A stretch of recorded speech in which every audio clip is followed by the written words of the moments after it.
Hi అండి అందరికీ. అందరూ ఎలా ఉన్నారు? నేనైతే చాలా బాగున్నాను. మీరు ఎలా ఉన్నారో కామెంట్ చేయండి ఫ్రెండ్స్. ఈరోజు నేను ఎంతో టేస్టీ అయిన క్రిస్పీ అయిన జొన్న పిండితో పప్పు చెక్కలు చూపించబోతున్నాను. చాలా బాగుంటాయి. చాలా క్రిస్పీగా కూడా ఉంటాయండి. మీరు ఎప్పుడైనా ట్రై చేశారా? ట్రై చేస్తే కామెంట్ చేయండి. ఇవి జొన్న పిండితో చేశాను. జొన్న పిండి కూడా ఇంట్లో పట్టించింది. ఇవి తెల్ల జొన్నలు కాకుండా పచ్చ జొన్నలు ఉంటాయి కదా, వాటితో చేసిందండి. అందుకే కలర్ కొంచెం డార్క్గా ఉంటాయి, కానీ టేస్ట్ మాత్రం చాలా బాగుంటాయి. దానికోసం ముందుగా మిక్సీ జార్ తీసేసుకొని అందులోకి పచ్చిమిర్చి వేసేసుకోవాలండి. ఒక 5-6 పచ్చిమిర్చి వేసేసుకొని కొన్ని వెల్లుల్లి రెబ్బలు వేసుకోవాలి. ఒక 10-15 వేసుకోవాలి. తర్వాత అందులోకి జీలకర్ర వేసుకోవాలి. వేసుకున్న తర్వాత మిక్సీ అయితే పట్టేసుకోవాలి. మరీ ఫైన్గా ఏం అవ్వదండి, కొంచెం బరకగానే వచ్చేస్తుంది. అయినా ఏం పర్లేదు. ఇలా వచ్చేసిన తర్వాత చూసారా ఇలా వస్తుంది. మనం నీళ్ళు వేయకుండా నీళ్ళు అయితే ఊరుతాయండి. దీన్ని పక్కకు పెట్టేసుకోవాలి. తర్వాత స్టవ్ వెలిగించి ప్యాన్ పెట్టేసుకొని అందులోకి 3 కప్పుల వాటర్ వేసేసుకోవాలి. కొలత మాత్రం పర్ఫెక్ట్గా ఉండాలండి, లేకపోతే అస్సలు రావు, విరిగిపోతాయి. మనం దేనికైనా కొలత పెట్టేసుకుంటే పర్ఫెక్ట్గా వస్తుంది. నేను 3 కప్పుల వాటర్ అయితే వేసుకున్నాను. కొంచెం గిన్నె పెద్దదే తీసుకోవాలండి, ఎందుకంటే తర్వాత పిండి వేసుకుంటాం కదా, అది ఉడికిన తర్వాత డబుల్ క్వాంటిటీ అవుతుంది. తర్వాత మనం ముందుగా మిక్సీ పట్టుకున్న పచ్చిమిర్చి, వెల్లుల్లి, జీలకర్ర పేస్ట్ ఉంది కదా, ఇందులోకి అయితే వేసేసుకోవాలి. తర్వాత అందులోకి కొంచెం ఓమ వేసుకుంటున్నాను. ఓమ వేసుకోవడం వల్ల చాలా బాగుంటుంది టేస్ట్ అనేది. తర్వాత రుచికి తగినంత ఉప్పు వేసేసుకోవాలి. తర్వాత అందులోకి నువ్వులు వేసుకున్నాను. ఇవి పచ్చి నువ్వులేనండి, వేయించినవి అయితే కాదు. తర్వాత ఒక 1/2 అవర్ ముందు పెసరపప్పు అనేది నానబెట్టేసుకున్నాను. ఈ పప్పు వేయడం వల్ల చాలా కమ్మగా ఉంటాయి, క్రిస్పీగా వస్తాయి. ఒక అరగంట ముందు నానబెట్టేసుకుంటే సరిపోతుంది. నేను ఇప్పుడు కప్పు చూపించాను కదా, అందులో అరకప్పు పప్పు తీసుకున్నాను, అరగంట నానబెట్టేసుకున్నాను. తర్వాత సన్నగా కట్ చేసి పెట్టుకున్న కరివేపాకు కూడా వేసేసుకొని ఒకసారి కలిపేసుకోవాలి. అరగంట నానితే సరిపోతుందండి పప్పు అనేది. ఇలా కలిపేసుకున్న తర్వాత ఒక 1 టేబుల్ స్పూన్ ఆయిల్ అయితే వేసేసుకోవాలి. మీ దగ్గర బటర్ ఉన్నా వేసేసుకోవచ్చు. ఇలా బాయిల్ అయిన తర్వాత స్టవ్ ఆఫ్ చేసేసి తర్వాత పిండి వేసేసుకోవాలి. ఇది ఇంట్లో పట్టించిన పిండేనండి, మీ దగ్గర కావాలంటే షాప్లో కొనుక్కొచ్చిందైనా వేసేసుకోవచ్చు. మంచిగా మిల్లులో పట్టేస్తే చక్కగా ఫైన్గా వచ్చేస్తుంది. ఇది మొత్తం ఇందులో వేసేసుకోవాలి. స్టవ్ ఆఫ్ చేసిన తర్వాత మాత్రమే వేసుకోవాలి. బంద్ చేసిన తర్వాత వేసుకొని మంచిగా కలిపేసుకోవాలి. ఈ కప్తో వాటర్ 3 కప్స్ వేసుకున్నాను, పిండి 4 కప్స్ వేసుకున్నాను. 2 కప్పులకి కప్పున్నర వాటర్, 2 కప్పులకి కప్పున్నర వాటర్ కాబట్టి 3 కప్స్ వాటర్, 4 కప్స్ పిండి అయితే పట్టిందండి. మంచిగా కలిపేసుకోవాలి. ఈ క్వాంటిటీ అనేది పర్ఫెక్ట్గా సరిపోతుంది. ఇలా మొత్తం అంతా కలిపేసుకోవాలి. కొంచెం మనం ఫస్ట్ కలుపుతుంటే పిండిలాగే ఉంటుంది, కానీ మనకి మంచిగా అది కొంచెం వేడికి మగ్గిన తర్వాత కరెక్ట్గా సరిపోతుంది. ఇలా స్టవ్ మీద కలపడం ఇబ్బంది అనిపిస్తే కింద పెట్టేసుకొని అయినా కలిపేయచ్చు. చాలా చక్కగా కలిసిపోతుంది.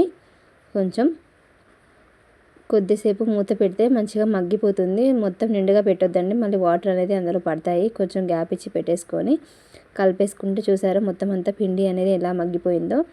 చాలా సాఫ్ట్గా వచ్చేస్తుంది. ఎక్కువగా వాటర్ వేస్తే మళ్ళీ మనం పిండి వేయాల్సిన అవసరం వస్తుంది. అలా కాకుండా ఇలా ఒక 2 కప్పులకి కప్పున్నర వాటర్ అయితే పర్ఫెక్ట్గా సరిపోతాయి. ఇలా పిండి మొత్తంని మంచిగా ముద్దలాగా చేసేసుకోవాలి. లేదంటే ఇలా మొత్తం తడిసిపోతుంది కదా, పిండి మొత్తం ముద్దలాగా అయిపోయింది కదా, దానికి తగ్గట్టుగా మనం ఎన్ని ముద్దలు అయితే చేసుకుంటామో అంత క్వాంటిటీ కొంచెంగా తీసేసుకొని దీన్ని మూత పెట్టేసుకొని పక్కకైతే పెట్టేసుకోవాలి. పిండిని అయితే ఆరనివ్వద్దండి, ఆరితే ఎండిపోతాయి, గట్టిగా వస్తాయి, అస్సలు బాగోదు, విరిగిపోతాయి. ఈ పిండి ఆల్రెడీ మనం ఎంత సాఫ్ట్గా చేసినా కొంచెం విరిగినట్టుగా వస్తాయి కాబట్టి ఇంకా ఆరిపోతే గట్టిగా వచ్చేస్తాయి, మొత్తం పగిలిపోయినట్టుగా వస్తాయి. కాబట్టి మూత పెట్టేసుకోవాలి. మనకి ఒకసారికి ఎంత సరిపోతుందో అంతే తీసేసుకొని చిన్నగా ముద్దలు చేసేసుకొని పెట్టేసుకోవాలి. మనకి మరీ పెద్దగా కూడా చేస్తే అస్సలు బాగోదండి. చిన్నగా పిల్లలకి స్నాక్స్ లాగా ఇస్తాం కాబట్టి మీడియం సైజులో చేసుకుంటే సరిపోతుంది.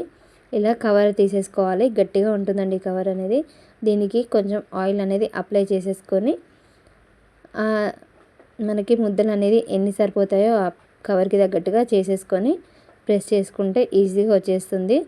మీకు కావాలంటే పూరీ ప్లేస్ ఉంటుంది కదా, దాంతో అయినా చేసేసుకోవచ్చు. కానీ ఇందులో మనం ఒక్కసారే 6 అయితే చేసేసుకోవచ్చు. కవర్ని తగ్గట్టుగా చేసేసుకోవచ్చు. మనం కడాయికి ఆయిల్లో ఫ్రై చేస్తాం కదా, దానికి తగ్గట్టుగా చేసేసుకుంటే సరిపోతుంది. నేనైతే 6 అయితే చేస్తున్నాను. ఇలా చెంబు ఉంటుంది కదండి, దానికి కవర్ పెట్టేసుకొని కొంచెం ఆయిల్ అప్లై చేసుకొని ఇలా ప్రెస్ చేస్తే వచ్చేస్తుంది. మనం టక్క ఫాస్ట్గా చేసేసుకోవచ్చు. ఒక్కసారి 6 చేసేసుకోవచ్చు.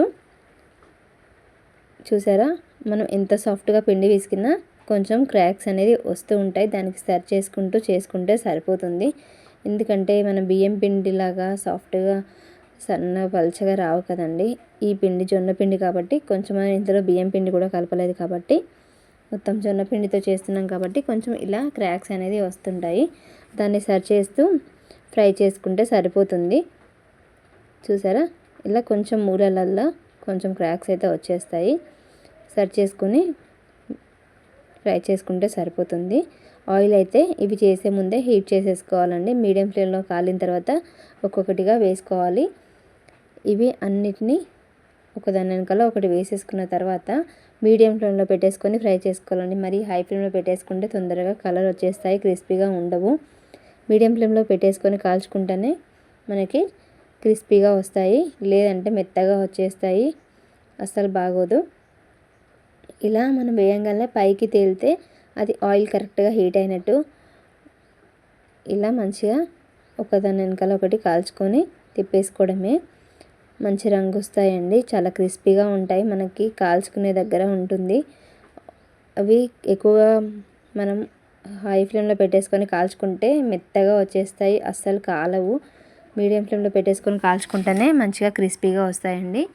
చూసారా, మనకి కాలిందని ఎట్లా తెలుస్తుందంటే బబుల్స్ అన్నీ పోతాయండి. చూసారా, ఇలా మొత్తం బబుల్స్ అన్నీ పోయిన తర్వాత అప్పుడు ఇలా జాలిగరిలోకి తీసేసుకొని సర్వ్ చేసేసుకోవడమే. మనకి కరెక్ట్ క్వాంటిటీలో కాల్చుకుంటే, కరెక్ట్ ఆయిల్ హీట్ అయిన తర్వాత కాల్చుకుంటే ఎక్కువ ఆయిల్ అయితే పట్టదు, లేదంటే ఆయిల్ బాగా పీల్చేసుకుంటుంది. ఇలా మంచిగా క్రిస్పీగా అయిన తర్వాత తీసేసుకొని సర్వ్ చేసేసుకోవడమేనండి. చూసారా ఎంత కలర్ఫుల్గా ఉన్నాయో. ఇవి మనం పచ్చజొన్నలతో చేస్తాం కాబట్టి ఈ కలర్ అయితే వచ్చాయి. తెల్ల జొన్నలతో కూడా చేసేసుకోవచ్చు, అవి కొంచెం వైట్గా ఉంటాయి. ఈ జొన్నలైనా చాలా రుచిగా ఉంటాయండి. ఎంత క్రిస్పీగా ఉన్నాయో చూసారా, తింటానికి కూడా అంతే రుచిగా ఉన్నాయి, చాలా బాగున్నాయండి. తప్పకుండా ట్రై చేసి ఎలా వచ్చిందో చెప్పండి friends. Thanks for watching. Bye.